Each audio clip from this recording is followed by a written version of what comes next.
Welcome, everyone, to another episode of the Magic Pause podcast. It's your host, here, Annalena. And I'm extremely delighted today because I have a special guest with me again. His name is Houston Poem. And before I read your bio, I just want to give you a really warm welcome. Thank you for being here. Thank you for having me, Annalena. It's a pleasure. Yeah, so Houston is a transformational coach and I Ching teacher. And he helps leaders break out of old patterns by learning to love change so they can level up continuously without burning out or freezing up. And with a decade of studying the I Ching and practicing and teaching embodiment techniques like somatics, Qigong, and authentic relating, he has learned how to bring ancient wisdom into the fast-paced modern world. He has helped dozens of clients utilize I Ching in their business and personal development to move forward with integrity and confidence. So just a little bit about you. I also know that you used to be a tennis player or trainer, right? That was your career before? Because we had actually I Ching reading yesterday. I'm sure we're going to talk a little bit more about that during the episode. And because I personally love to play tennis myself. And yeah, so I'm really just curious. Tell us a little bit more about you and what led you into this world of diving deep into the Chinese I Ching, which, just for my listeners, because we're all into human design and gene keys, and there we have these 64 gates and the 64 gene keys. I call them now the genius archetypes. But this is all based on the hexagrams, the 64 hexagram of the Chinese I Ching. And this is often wisdom that people don't know much about. And you're the expert here. So I would love to hear. Yeah, thank you. You just opened the floodgates. There's so much to say. I'm Yeah. excited to dive in. Yeah, you asked first about what led me there. I could give a short version, but I feel inclined to give a little bit more of a deep dive, especially since you brought up tennis. Yeah, I started playing tennis at age 13, and I wasn't very good.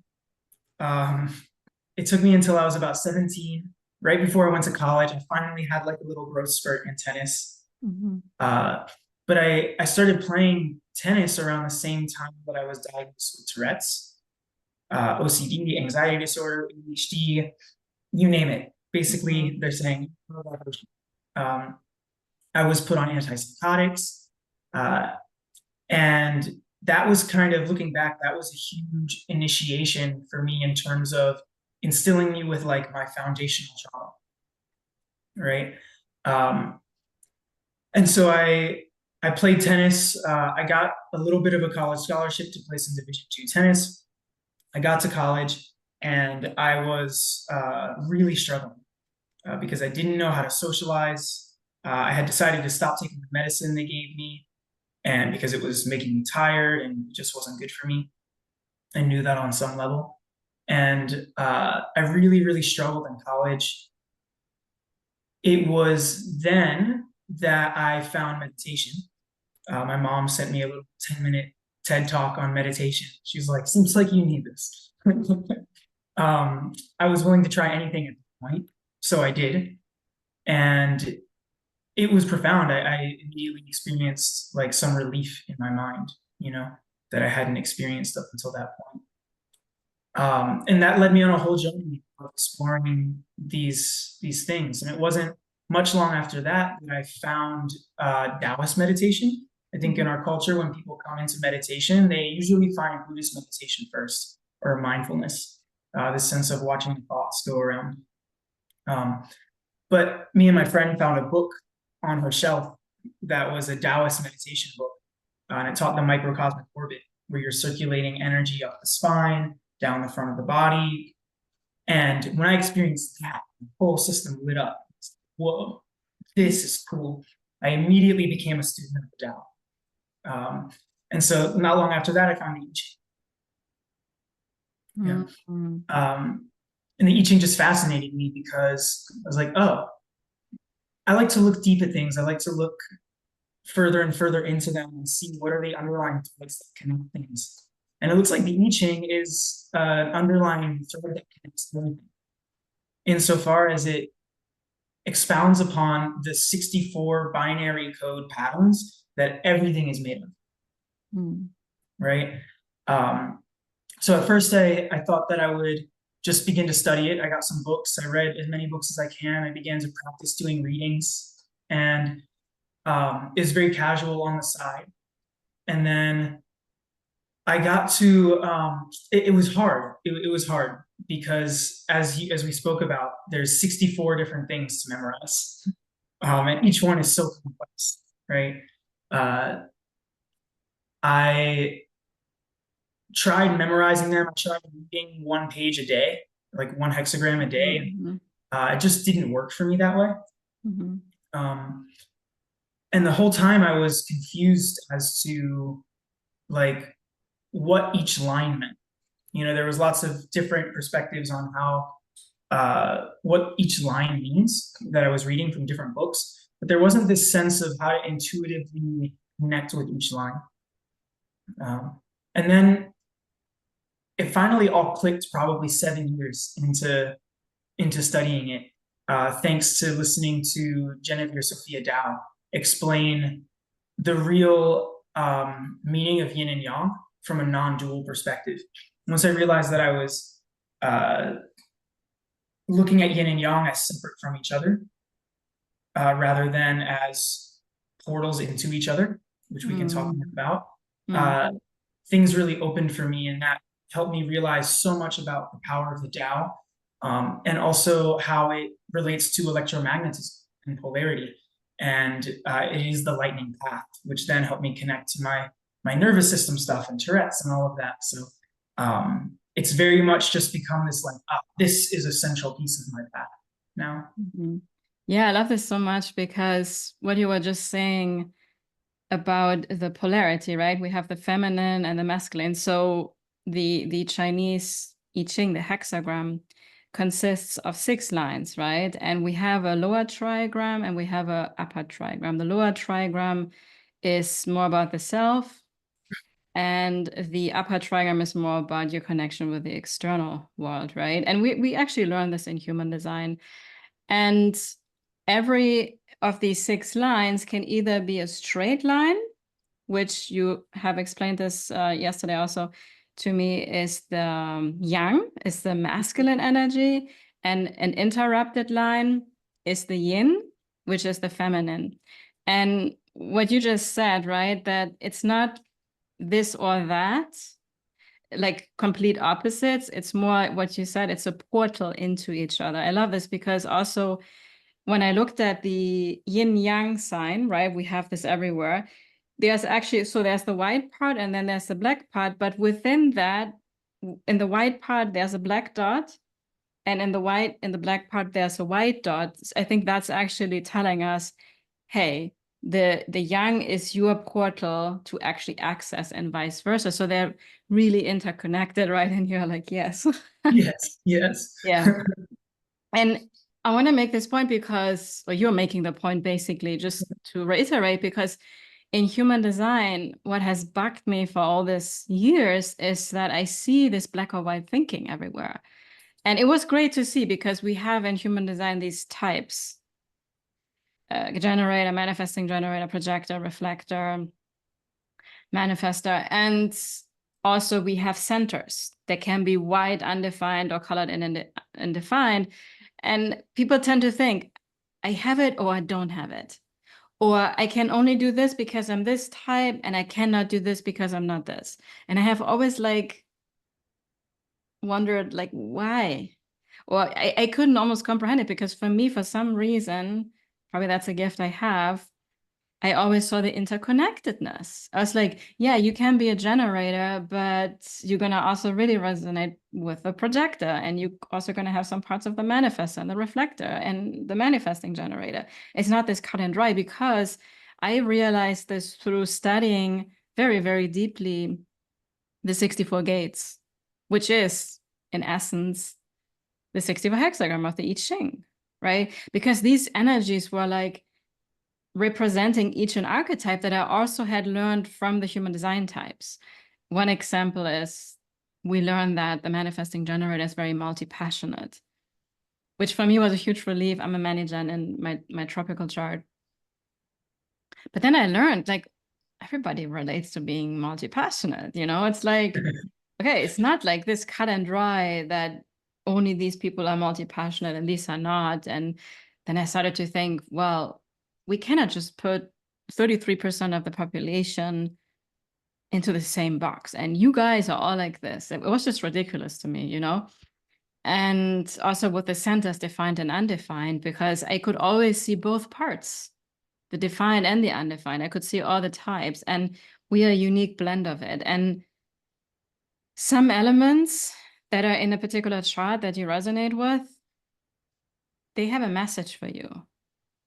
And that can change over time, because also, especially in the 35th hexagram, I think that hexagram is about change itself, plus the Chinese I Ching is called the Book of Changes, right? So we get stuck on this, like, being stuck on something, while all this is trying to tell you, like, the only constant there is change. Even your chart keeps, even the human design chart with a transit, as we communicate and around different people, it constantly changes, you know?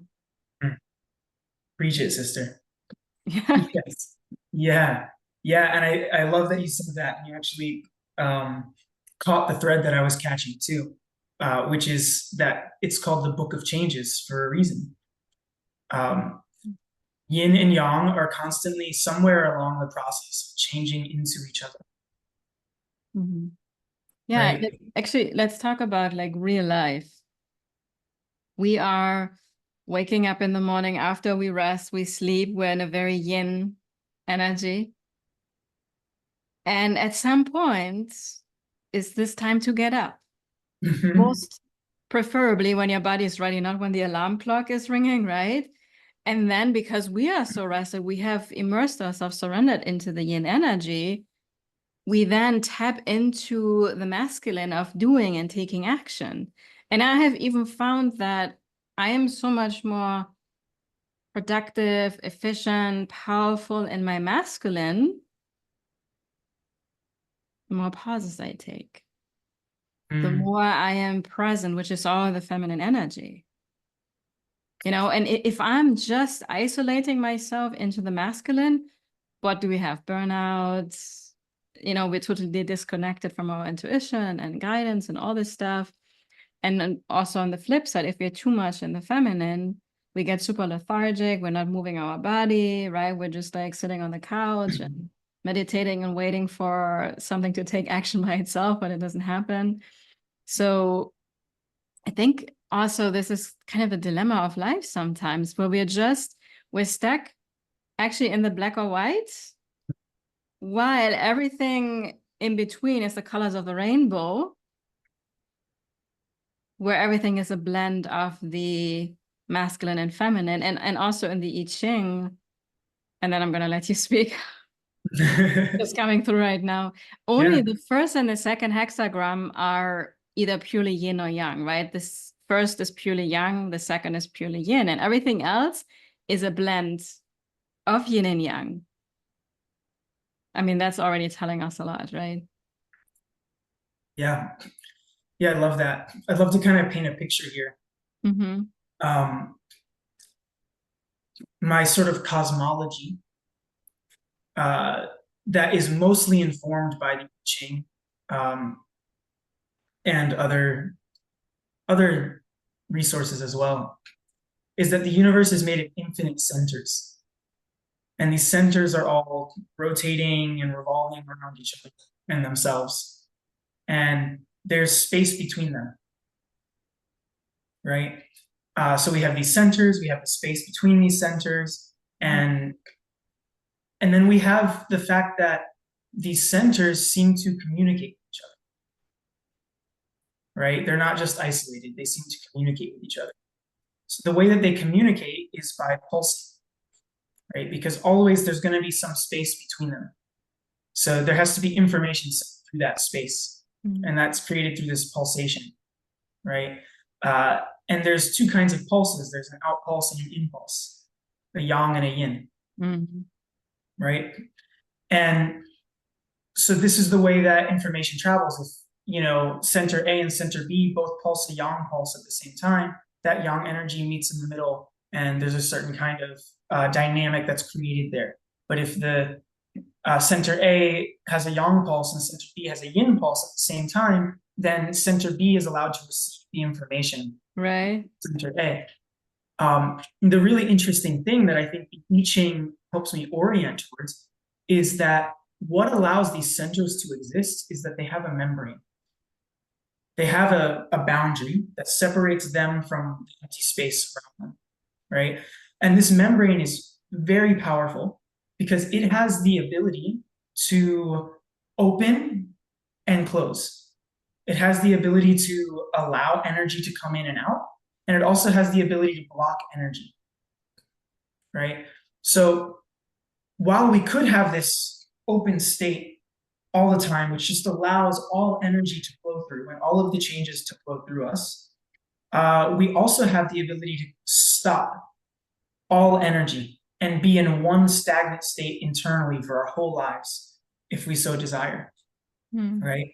And the I Ching not only anticipates that there's this flow of changing energy constantly communicating between centers, but it also anticipates that there will be resistance, there will be boundary, there will be stagnation, right? And so it helps us orient towards how to release that stagnation when we need to allow certain changes. And sometimes how to be patient and hold the stagnation, right? While we're waiting for the change to manifest in the right time. Yeah. So I would love to talk now a little bit about, so you and I, we had a reading yesterday. You offered this graciously to me because it's kind of beautiful also now to talk on the podcast about it. So I didn't know what to expect. It was a very new experience for me. And in the end, it was extremely beautiful. And what you did basically, you asked me a question that I had, right? So I shared the question with you. It was about, how to bring more physical activity and movement also into my business, because I feel very drained just from sitting on the computer. And then you basically, you threw the coin, right? You have a coin that has the yin and the yang on each side. And if you throw a coin 3 times and 2 times it's yin and 1 time it's yang, it's a yin, vice versa would be yang. But if it's 3 times the same, right, yin or yang, then we consider it a changing line. So we actually look at, I think, then 2 different hexagrams at the end of the day. Anyways, in my case, every line was stable. It was either yin or yang, meaning it was 2 yin or yang and the rest was the other one. And I would love for you to explain what this means. So if somebody holds a hexagram and it's the same. So in my case, there were no changes. Is that a good thing or not so good? That means I'm stuck, or I know you already explained it to me yesterday, but Yeah, great question. Yeah, thank you. So here's how I would say this. There is no good state or bad state. Yeah, that's a good There are 4 states. answer. Yeah. They're always happening. And for me, the flipping kind of is this divination process that reveals the state of a certain aspect of your experience, right? So it's not like you are this hexagram or you are defined by this. Yeah. But rather that, you're asking for insight about the state of things in one particular area of life, right? And so this is telling us that maybe the word changing line is a little bit of a misnomer because all lines are changing. Yin is never just yin. Yin is always somewhere in the process of changing into yang, right?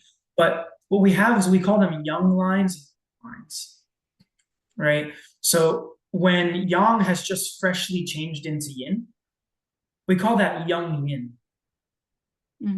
Because it's freshly yin, it's going to be yin for a while. It's still early on in its process of becoming yin. Maybe the word yinning. Can we use that hashtag? Yeah. And vice versa, right? With yang. But then as the yin gets older and more mature, it becomes more fully itself. Well, then it gets closer to the heart of itself. What's at the heart of yin is yang. Mm-hmm. Somewhere that yin, which is like a stable, we could talk about it as the top of a mountain, right? Which has been beat on by weather over and over, right? And so it becomes more and more essential to the bones of it, right? But then at some point, there's a mudslide, right? Right before that mudslide where the earth breaks and releases into this yang energy that's then flowing, right before that, the yin is old. It's decaying. It's not quite yang yet. Mm-hmm. It's a very micro moment. And that's why it's less common that a line will be changing. But knowing that we're in that state can be really insightful. So the fact that you didn't have any of those states actually isn't very uncommon. And it doesn't mean anything in particular in regards to whether or not anything will change. Like you're not stuck in this state. But what it does say is that you can expect that this answer that the I Ching gave you will remain true for a while. Yeah. No, and you said you're already very aligned. There's really nothing you have to change. You're already doing it. And it's just about being in the process. So it also felt very beautiful. And I just want to share what came about. So what I loved about this reading is that it was one specific question, and we just went deep into this. So you kind of contemplated with me every single line from the bottom, which is also in human design, we have these 6 lines, right? So the first line, or the line 1, is all about the physical body, the foundation. And that for me was the only yang line.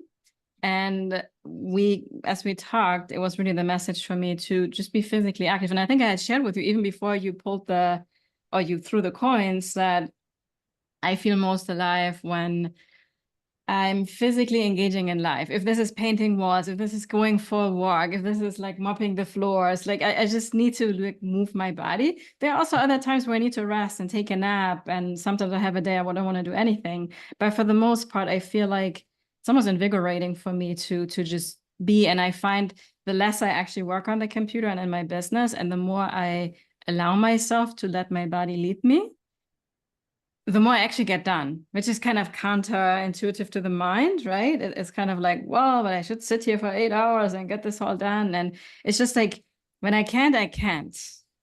And then I try to work on something creatively, and it just doesn't work because it's not at the right moment. And I have learned so much to, be really attuned to when the right time is. And then surprisingly, or not surprisingly, all the other 5 lines were all yin. And that's so much of who I am. I mean, everything is about the flow and the magic pause and slowing down and trusting your intuition. That's how I run my business. That's how I work with my clients. And it works quite beautiful. So I just love the message to kind of to hear it and to reinforce it that, you're on the right path. And it was for me like, okay, I don't have to change anything about it, because there's often this voice coming like, well, I should kind of set more rigid goals. And, because people are still saying, but I was like, I think I'm just going to focus on my yang energy, like moving my body physically and really fully enjoying life, and everything else I'm in my more feminine, where I also obviously take action, right? And I take a lot, like even being on this podcast here right now. I want to actually share this. So most of my podcasting, obviously right now we're in yang energy, right? We're talking, we are engaging with each other, but how it all came about was all yin energy. I wasn't looking for anything. I think you reached out to me, I responded. It just happened out of the flow and synchronicities, and voila, here we are. So on my part, it was completely effortless. It was all yin energy. And this is how almost everything comes about in my business. Yeah, I love that. This invites me to do a little bit of wrapping, weaving, if I may. Yes, please.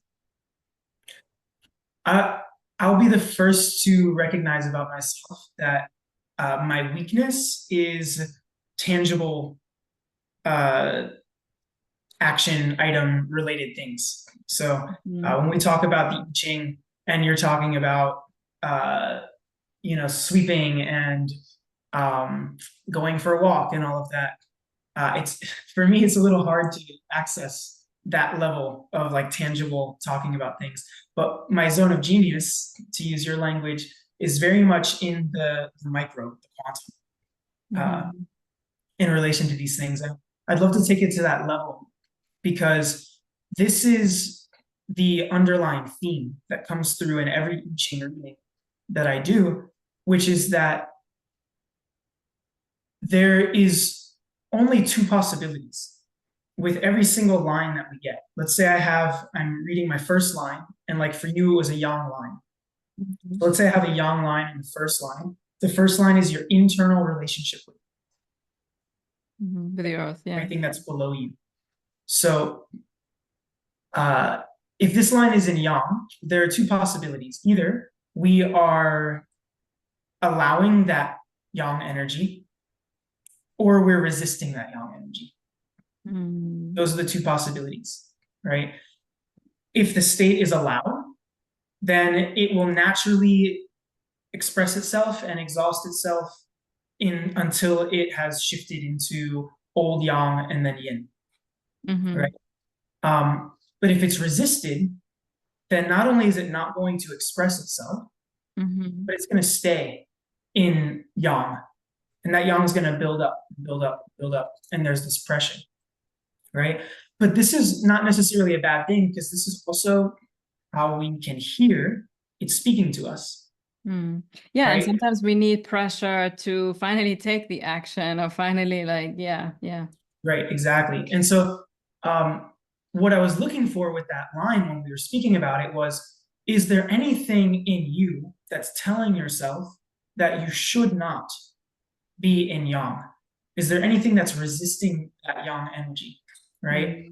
And then the alchemical shift becomes recognizing when the yang energy is speaking up and switching from the resistance that's causing it to build up to get loud enough that you can hear it to then allowing it. Like, okay, I allow this yang energy. And it's so beautiful for you that you just have all of this yin and this one yang place down at the bottom where when it speaks and when it decides to move, and when you hear it and when you decide to allow it, it has a clear channel to express itself, not only through your body, but then also out through into the world and into the bodies that you care to impact. Yeah. And also what I just realized, it's so beautiful you're explaining this, because we also in the self-development and deconditioning work, we talk a lot about resistance, right?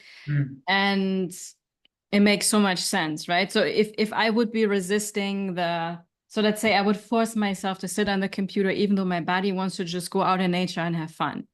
I would be resisting my natural flow and life would get unnecessarily hard. I would push the synchronicities away. I can always totally feel that. But when I'm just allowing myself to go with the energy where my body wants to go, and even though my mind is like, yeah, but I should post on social media, I should send out another email, I should, then it doesn't work really well. So, but the more I trust it, it's just, everything just flows, I have found. And I think the other 5 lines that are all in yin, they are so much in yin, not because I'm 100% in yin, but because I keep taking very bold action. And I really do. I initiate things. I put things out into the world. I show up very consistently. I get SHIT stuff done.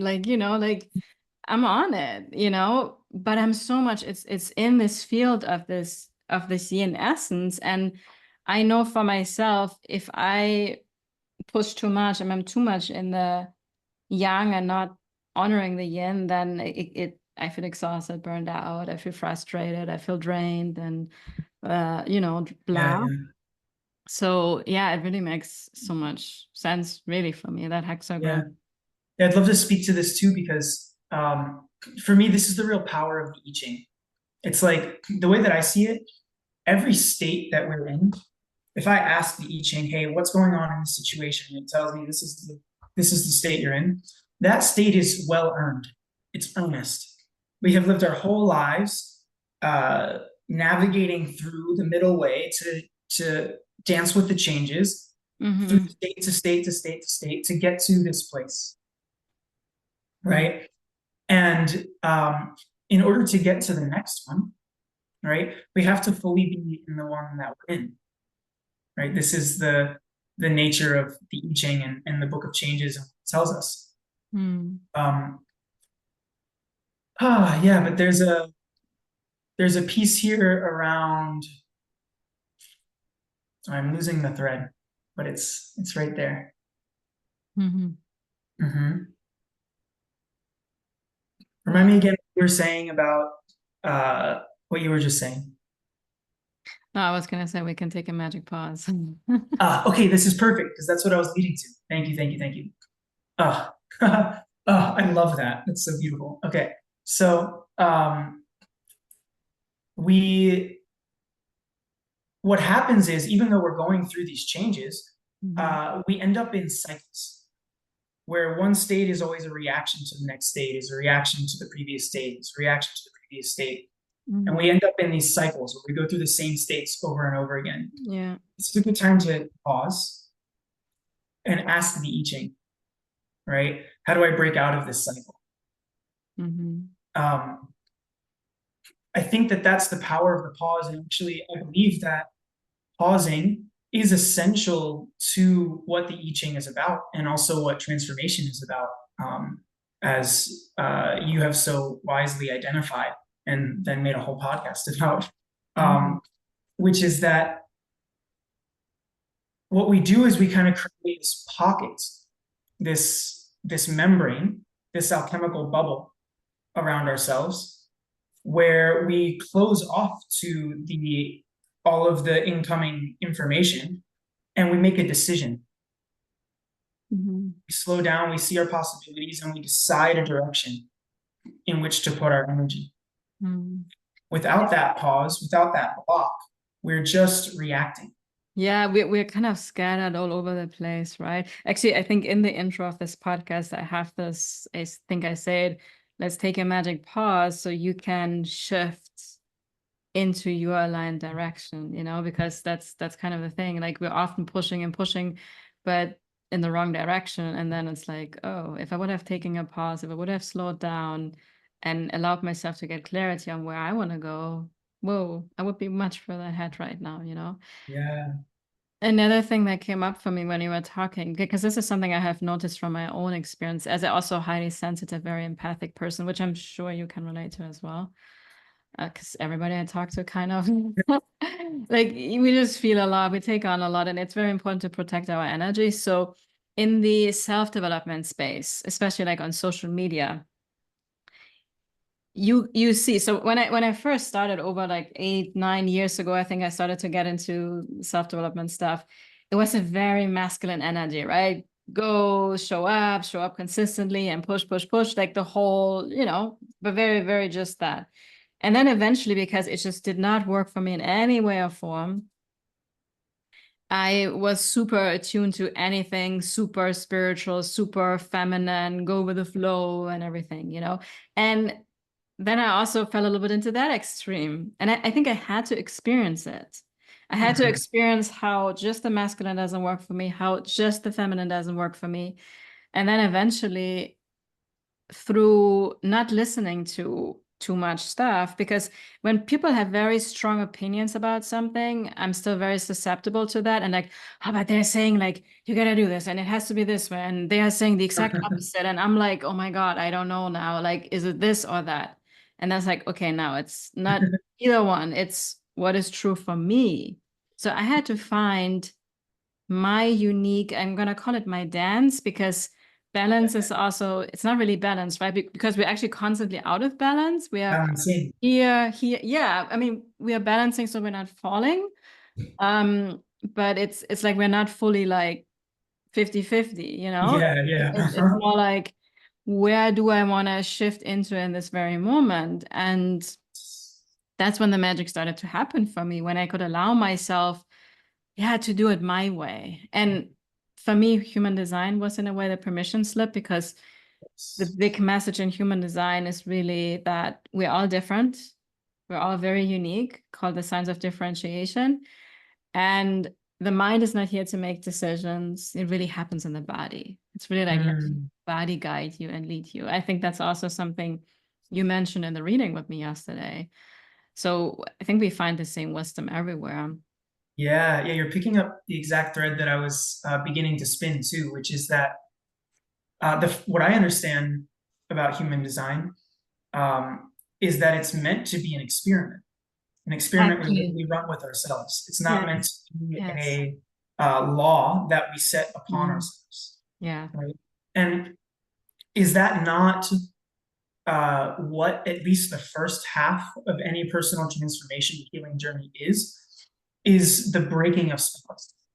I find it easy to sometimes like break it up into two things where they're breaking spells or we're casting spells, Mhm. right? Mhm. And a lot of us are under spells. We're under shoulds. We're under ideas about what Yes. should be. This is what's supposed to be. Like you were saying, Mhm. strong ideas, right? That Mhm. we then take on and then impose upon ourselves as a law. Mhm. And um, the first step towards freedom, inner freedom, recognizing that I have possibility, is breaking those spells. And so any modality that's going to come in and break the spell and say, actually, you don't have to. Yeah, A isn't huge it? fan. I love that. And then the next step is, well, can. Here are the things that I can do, right? And I get to now dance and experiment. What's it like to throw my weight up here? What's it like to throw my weight Mhm. up here? What's it like to orient towards my energy in this way? And Mhm. so on. Actually, I believe that play is like the medicine of our time. It's so good. Yeah, you think you mentioned this somewhere in your, I was reading it. It's through his, I'm gonna read it because you put it in the intake form. Through his I Ching course and somatic coaching, Houston guides learners to tap into playfulness and discipline. So it's like you have the feminine and the masculine. I even had a lady one time on my podcast, and everything she talked about was also like, are you playing? Are you allowing yourself to play in life? Mm. Um, yeah, two keys to creating bigger possibilities without burning out. I love that. Yeah, I actually run so outside of I Ching, I'm a somatic coach. Mm-hmm. Um, that's kind of my thing. And before I even became a somatic coach, I was handed down this sort of uh, practice or this facilitation style called human playground. Mm. This woman created it in Bali on the beach because she wanted to figure out how to connect with people she didn't speak the same language as. And Mm. then we happened to run into her, and she taught me and my ex-wife how to facilitate it. And I've done it many times since then. I've kind of made it my own. And what I do with that is I get people, adults usually, in a space, and I just tell them, occupy the space. Okay, walk around. First I get them a little loose. I say, okay, don't avoid the corners, don't avoid the center, right? And then once they're kind of flowing around the space, I start to identify an area where there is stuckness, where there's a should, Mm. right? So let's Mm. say there's like big and small. We'll start with like a physical dimension. Big and small is an area where there's stuckness. So the first thing I say is, okay, notice how big you are or how small you are, right? Now just allow yourself to be that size, okay? Mm. But now what might it be like to just be a tiny bit bigger? Can we play with being a tiny bit bigger? Oh, now can we play with being a tiny bit smaller?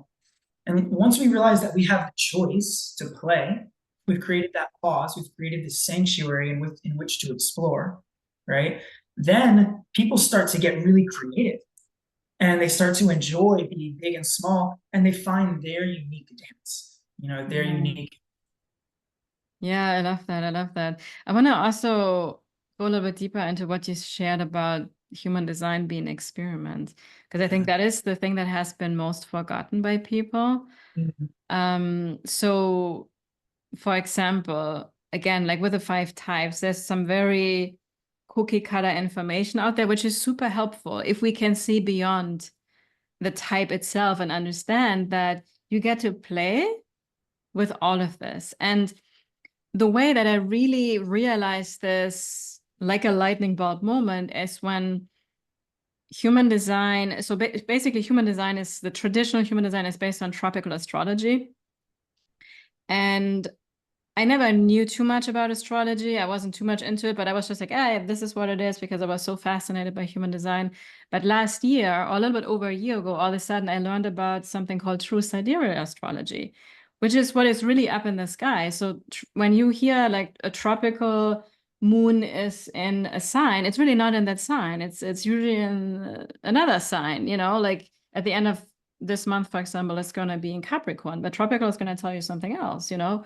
And I was like, how come, like, whatever, you know, like this is crazy in a way. And I started to like see the power of questioning things, because my teacher, Ethan Shamanti from True Sidereal Astrology, like he realized this over 12 years ago. One day, all of a sudden he was like, well, let me just look in the sky where the moon really is, or where the planets are really are. And he realized it's not what everything was saying. I was like, hold on, you know? Wait a minute. Yeah, and with this change, again, the book of changes, then changes actually the human design chart, because we have different gates defined.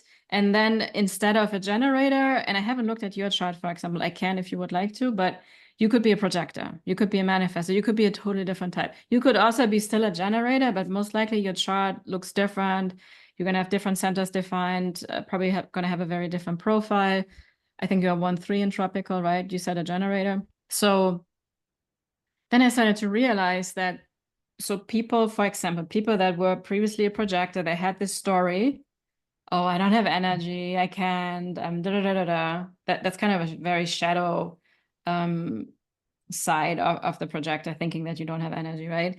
And then all of a sudden they were a generator in the true sidereal chart. And I have heard this from colleagues I work with and clients, like all of a sudden they were like, wow, I feel so energized all of a sudden, I can do all these things, because that gave them all of a sudden permission. That's just is kind of a validation of how we let things define us.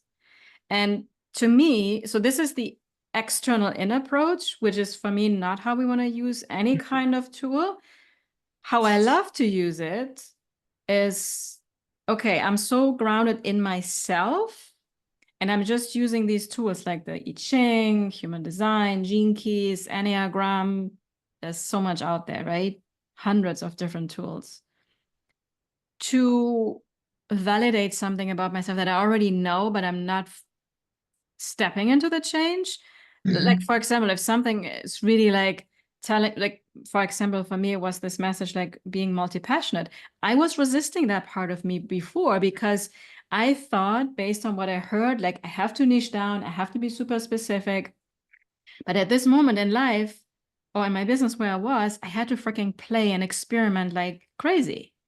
And the archetype of the manifesting generator gave me that validation I was looking for. I kind of needed that external, like, to allow myself to fully lean into it, which goes back to what he was saying. We're either allowing it or we're resisting it. And I was resisting what was natural to me. And you have no idea how many people felt the same. They were like, oh my God, yes, I just want to be free and do whatever and try things out. And then later on, there came a time where, so my chart also changed. I'm now a generator in my true sidereal chart, where I felt naturally, now it's time to become more specific, because I experimented with these things, I played. But we can also get too crazy there, right? And do too many things and be all over the place. And now I find where I am in my business, it's becoming much more focused. I run certain programs several times, I go deeper, and it changes. Yeah, I'm not this one type that never changes. Like, we are fluid beings, just like the book of changes. We are changing. And like we said, all of it is an experiment. So don't ever have somebody tell you like, oh, because you're this profile, you're this type, this is what you should do. Take everything with a grain of salt, question it, play with it, experiment with it, and then you let us know what feels true to you, which Yeah. can be different for everyone, right? Yeah, I love that. It becomes this art of checking in, which is Mm, this magic pause, right? And yeah. for me, also as a consent educator, trained cuddle therapist. I believe that consent is so much more than interpersonal. It's also intrapersonal, right? And it's, I think, a key to unlocking a way of living that is really aligned with self and self-respect, which is that, okay, something is presented to me. It could be a question that someone asks me, like, hey, do you want to hold my hand? Right? If we're taking it to consent stuff. Or it could be I flip a coin and the line gives me a yang line. Well, one way is to say, okay, this says this about you, to take that as an instruction. And another way is to ask yourself, hey, does this feel true to you? Does this feel true? Exactly. And that becomes a check-in moment, because then it's like, okay, well, if that's not true, what is true? It provides a framework for beginning to understand and have guidance and navigate. What way do I want to navigate from here? And I think that that's a lot more freeing, which is, again, really the point, is we want to be breaking these spells. We want to be freeing ourselves, right? Yeah, absolutely. It's always a little bit heartbreaking when people take these methodologies that are meant to free us and then use them to continue to cage themselves. Yeah. It's like my heart just goes, ugh. Yeah. I mean, I think also it probably also happens for a reason, because sometimes we have to experience, and anything that comes into our realm of consciousness meets us where our consciousness is. If I'm in a victim state, I will use anything to box me in and find as excuses not to do certain things. If I'm in a consciousness of like, receptivity and freedom and expansion, like I take anything, to justify for me to go out more boldly and step into my highest calling, I think. And it's also normal, I think, for many of us that there is a time where we use something to box us in. I think we have to also go through the experience to experience and be with a shadow of the resistance, right? And letting it be. And when the time comes, it's almost like, because we cannot all be at the same place on the staircase, right? Sometimes we're more in the victim consciousness, other times more in an empowered state. And I think the big thing is also what if we're not judging, right? Like, because we are at where we are at, and we all have our own unique journey. And I guess in my world, it has come up really big, how we can, use this to be more in victim consciousness. And that's why I'm really happy just to create awareness, because maybe some people that are maybe listening, there is this aha moment of like, oh boy, I think I have been really using this to limit myself and nothing else. And that's great. That's the beautiful magic pause to realize, but now I can change. We all have the freedom to shift and change. Yes. Yeah. Yeah. I love that. Let us not make the mistake of imagining some reality where everything's perfectly in alignment and we don't need those coming to truth moments. I expect and hope that I'll have many more such moments in my life where something helps me see myself. I can't even imagine how boring it might be to just have everything be perfect all the time. And fixed. Fixed. Right?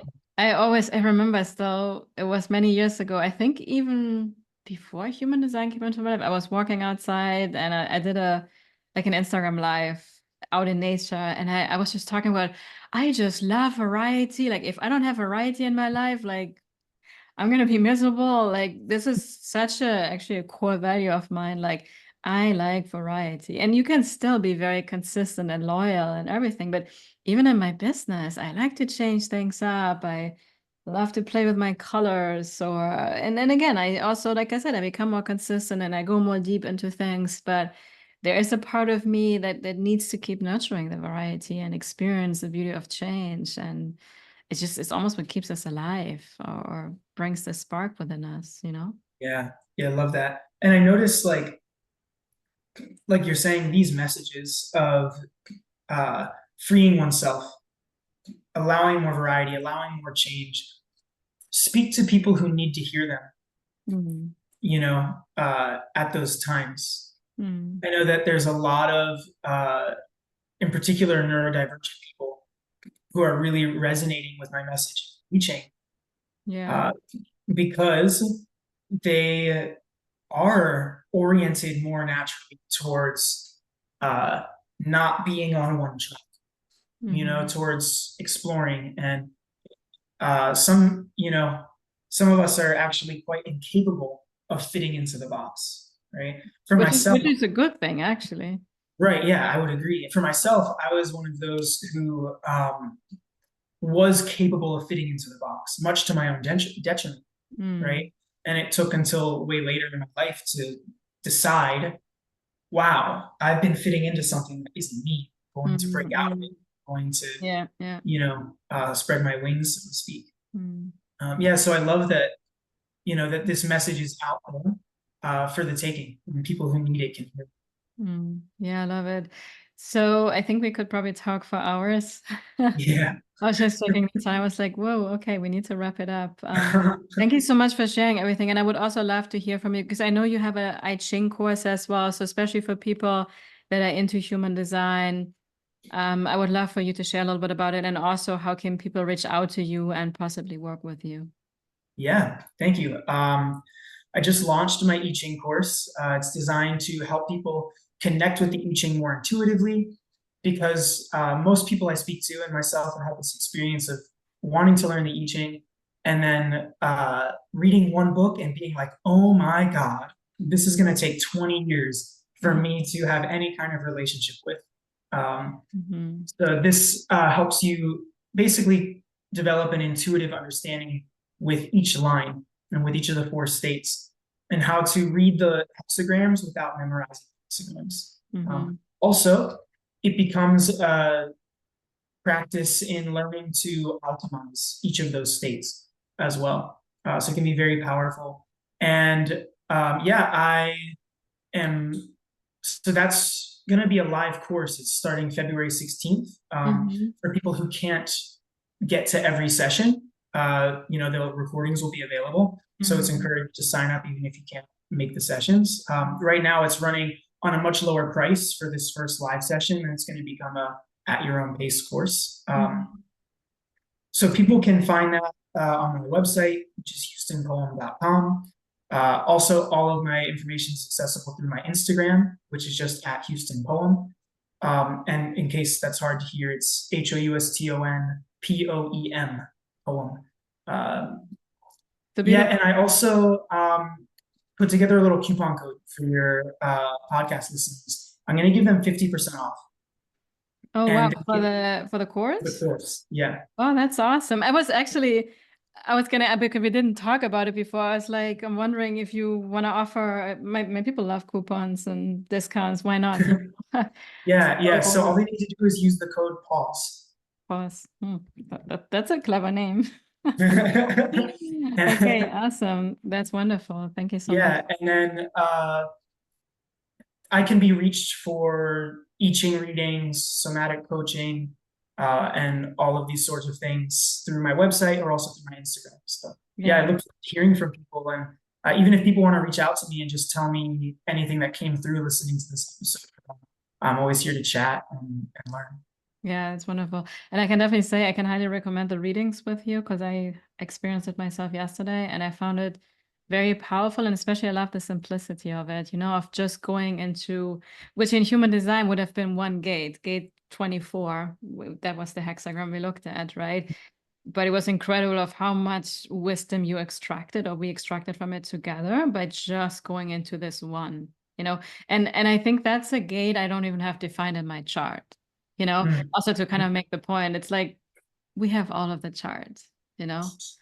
So wonderful. Thank you so much, Houston Poem. It was so wonderful to have this beautiful conversation with me. I think it's a very beautiful conversation my audience is going to love because yeah, we are into all things human design and gene keys, and the I Ching is just a very integral part of it. So thank you so much for putting some light onto this really ancient wisdom that is just, I think, so life changing, and that you make it also so simple. So thank you.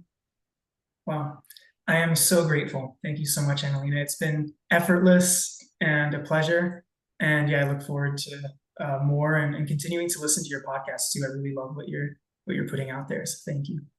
Thank you. And you listeners, also a very big thank you to all of you for listening, for tuning in. And I'm very excited to be with you all on the next episode. Until then, take a magic pause. Bye, everyone.